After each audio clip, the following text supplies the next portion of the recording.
आज आके बैठे हैं उस परमपिता परमात्मा की याद में, ओम हरि अल्लाह वाहिगुरु गौड़ खुदा राम की याद में।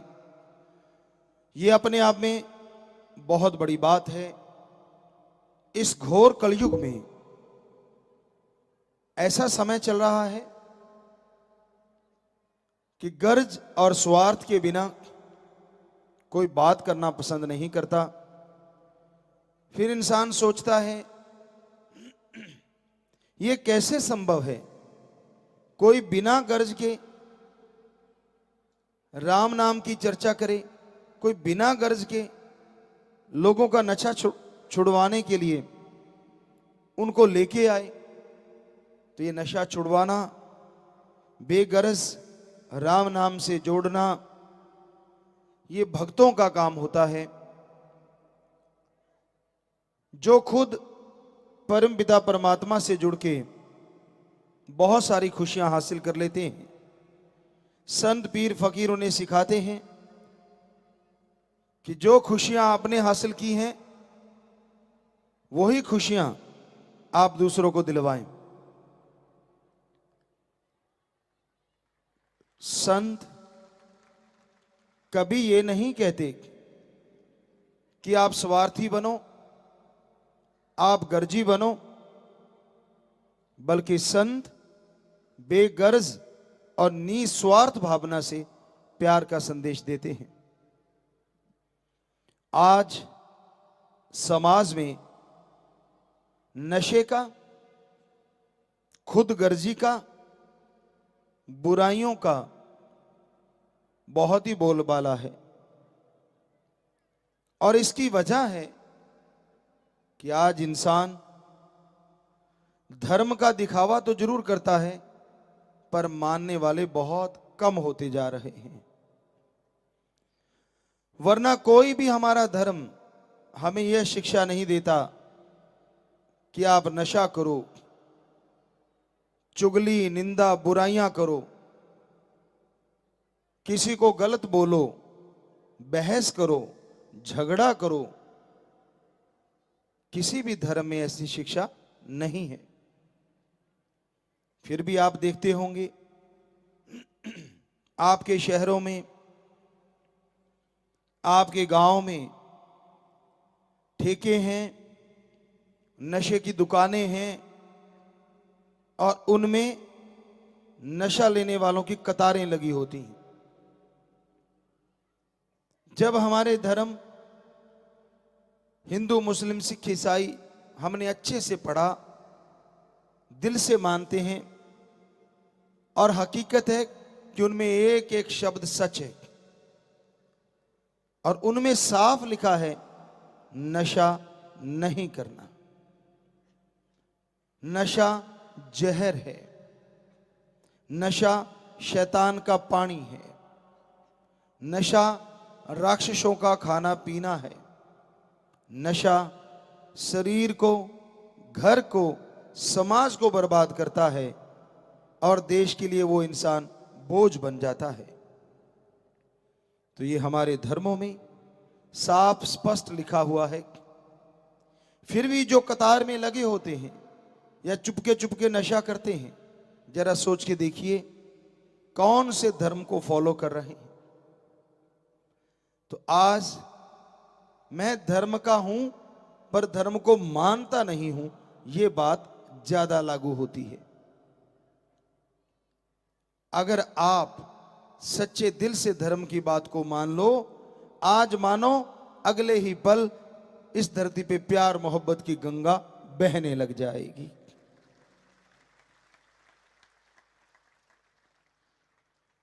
क्योंकि धर्मों में बेगर्ज निस्वार्थ भावना से प्रेम करना सिखाया है। लड़ाई, झगड़ा, नफरत, निंदा, चुगली, ये कौन से पुराण में लिखा है? हमारे पवित्र वेद, बाकी सभी धर्मों के पवित्र ग्रंथ सच बताते हैं, कभी किसी को बुरा ना कहो, कभी किसी की निंदा ना करो। आप दूसरों को बुरा कहते हैं क्या आप में कोई बुराई नहीं? दूसरों को गलत कहते हैं, क्या आपने कभी कोई गलत कर्म नहीं किया? दूसरों में कमियां ढूंढते हैं, क्या आप परफेक्ट हैं? अगर नहीं तो यकीन करो, अपने अंदर की कमियों को दूर करो। अपने अंदर कमियां देखो। जो आप अपने अंदर देखते हो वो चला जाता है, और जो दूसरों में देखते हो वो आपके अंदर आ जाता है। इसलिए अपने अंदर की कमियों को देखो, अवगुणों को देखो, ताकि वो चले जाएं, और दूसरों के अंदर गुणों को देखो ताकि वो आपके अंदर आ जाएं।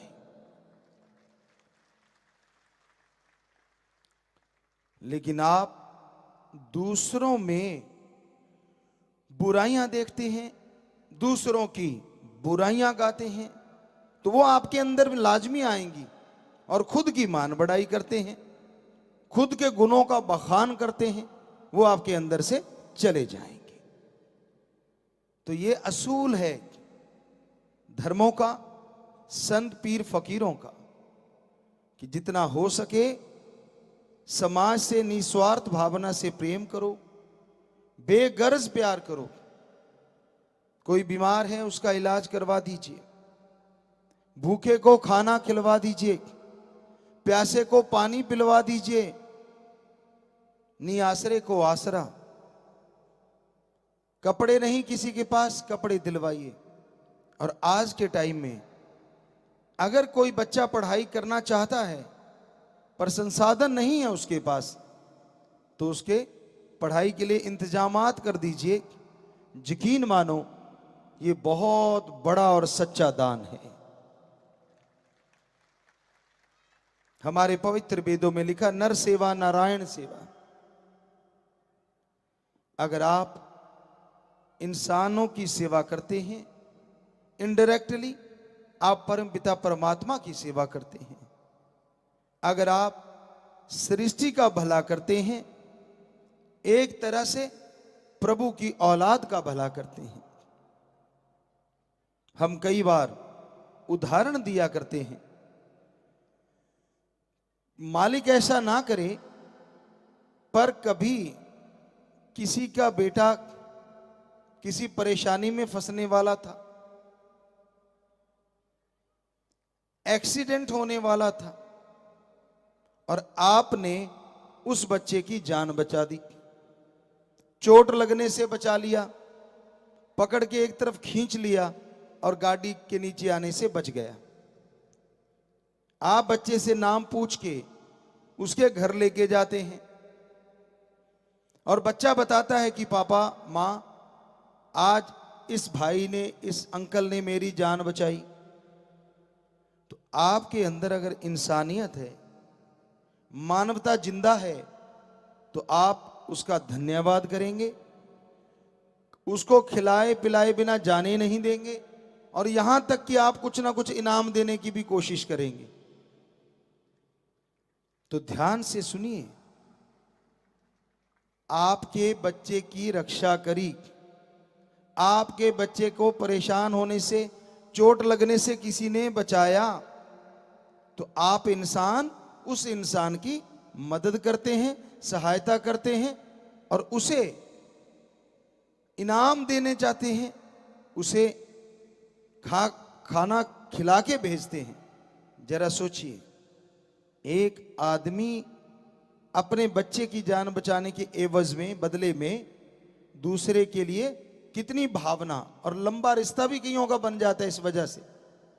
तो सोचने वाली बात है, इंसान की औलाद को बचाया, इंसान अगर इनाम देता है, खाने पीने का सामान देता है, तो जरा सोचिए, पूरी सृष्टि भगवान की औलाद है, अगर आप उसकी औलाद का भला करेंगे तो क्या भगवान को छुपा के रखेंगे?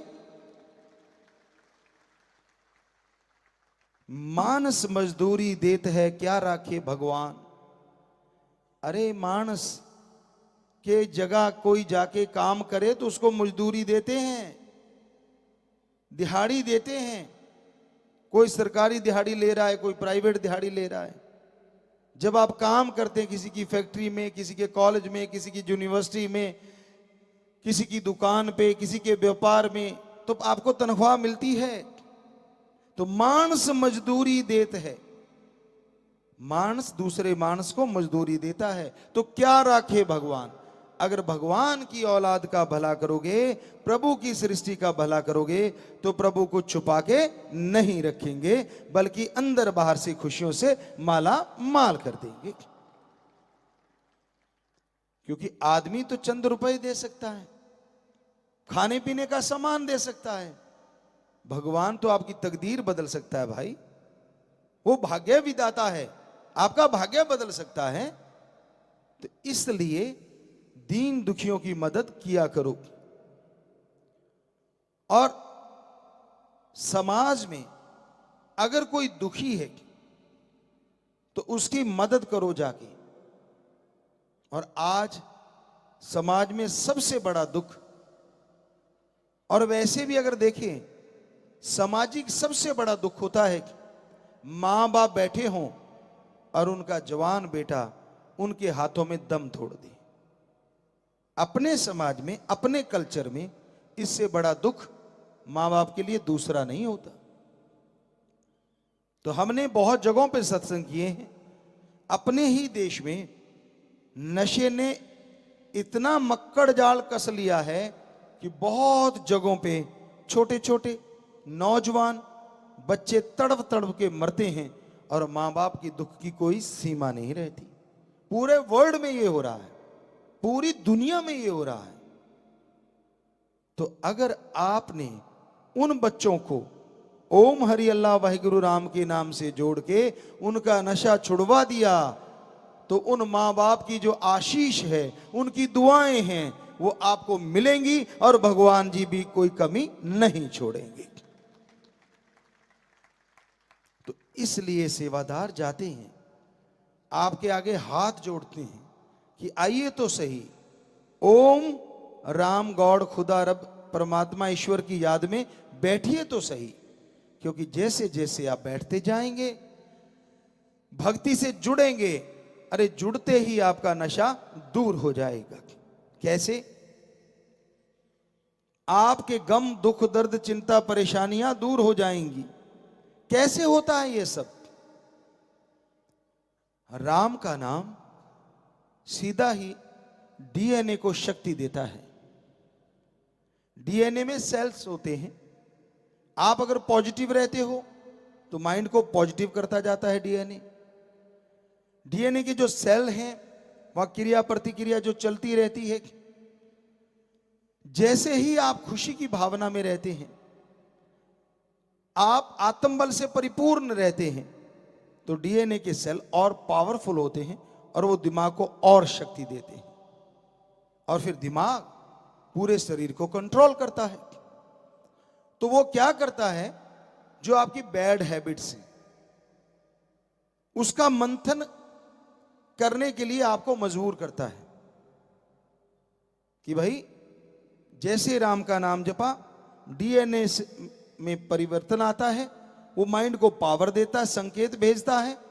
और माइंड के पावरफुल होते ही आपको आने लगता है कि नेगेटिविटी छोड़नी चाहिए और पॉजिटिविटी अपनानी चाहिए। उससे क्या होता है?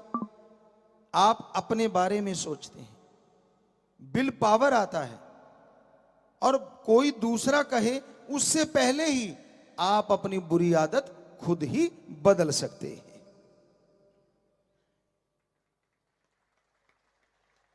आपको जो नशे की लत लगी है, जरूरत नहीं कोई दवा दारू की।